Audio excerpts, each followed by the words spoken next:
Okay, we're going to create a program that is a demonstration about how loops work, why we would use them.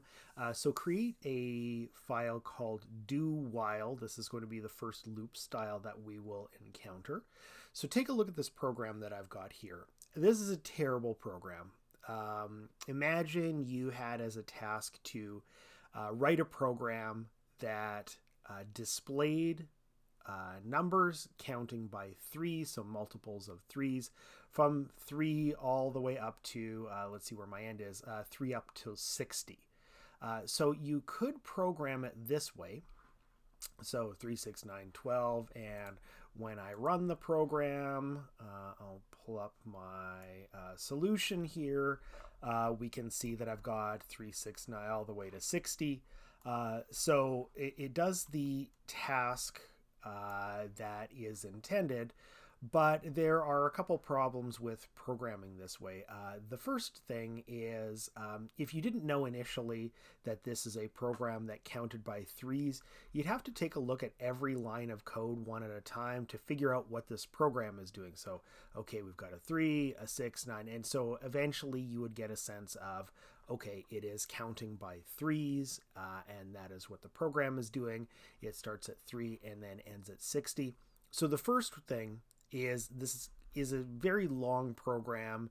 It's not immediately obvious what it is doing, so we're going to use the loop to enhance the readability of this program.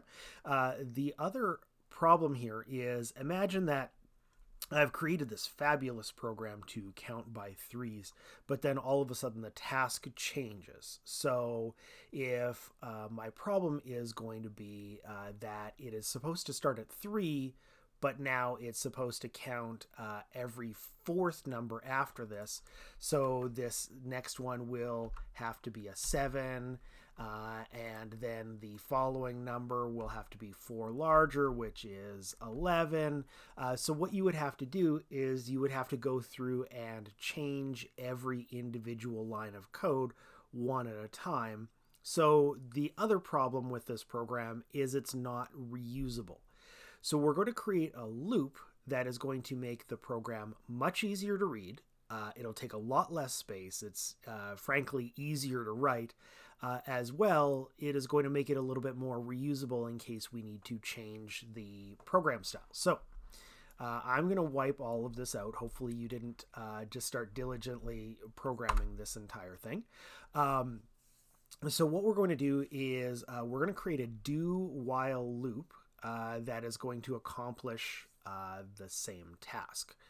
So we're going to start with a number n. Now, it's often a good idea to initialize the value of n before the loop starts. So we know that our initial value of n is going to be 3, and then we're going to count by threes all the way up until we get to the number 60.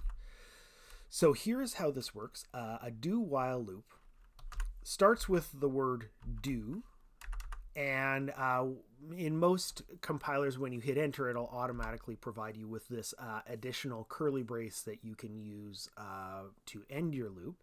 And what we're going to do is we want to do a while, and then in between these brackets, this is, imagine you had an if statement.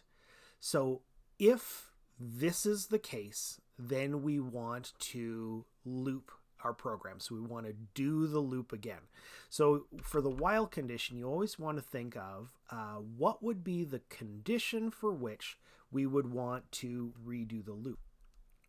So in this version, we are going to keep going while n is less than or equal to 60. Okay, so every time we go through the loop, what we want to do is we're going to output the value n, and then we'll go to end l. And then what we're going to do is we are going to increase the value of n by 3. There we go. So what's going to happen is every time we go through the loop, it is going to print out the value of n, then is going to increase n by 3, and then it is going to check to see if n is less than or equal to 60. If n is less than or equal to 60, it is going to repeat the loop. So we'll run the program and find out what happens. I'll pull up my output here. Okay, so what we can see is we get 369 all the way to 60 at the end.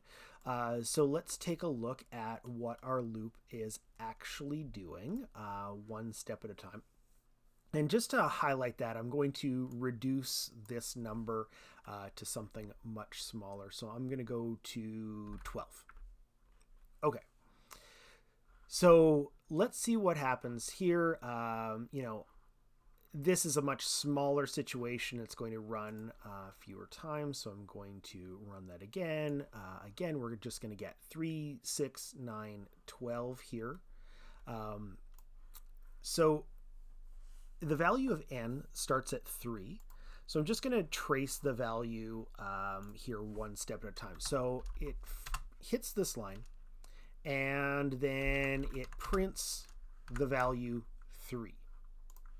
So then n becomes equal to 6, which is 3 larger. And then this is a true or false.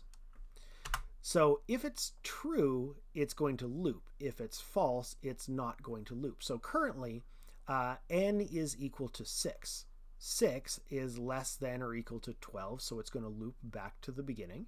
And then it's going to follow this situation again. So it's going to print the value 6. Then n is going to become equal to 9. It goes to the while condition. So again, think of this as an if statement that checks to see if this is the case, then it is going to loop. So in this situation, 9 is in fact less than or equal to 12. So it begins again. It will print the number 9. N will become equal to 12. Now it checks to see, is n less than or equal to 12? Yes, it is. So it's going to loop again. It is going to print the number 12. Then n becomes equal to 15. So then the while condition here at the bottom becomes false. So now 15 is not less than or equal to 12. So when this is a false statement, it stops running the loop, and then the program is complete. So make sure you program this as a bit of a test, and then we'll try a little activity to see if we can do some other sequences for this.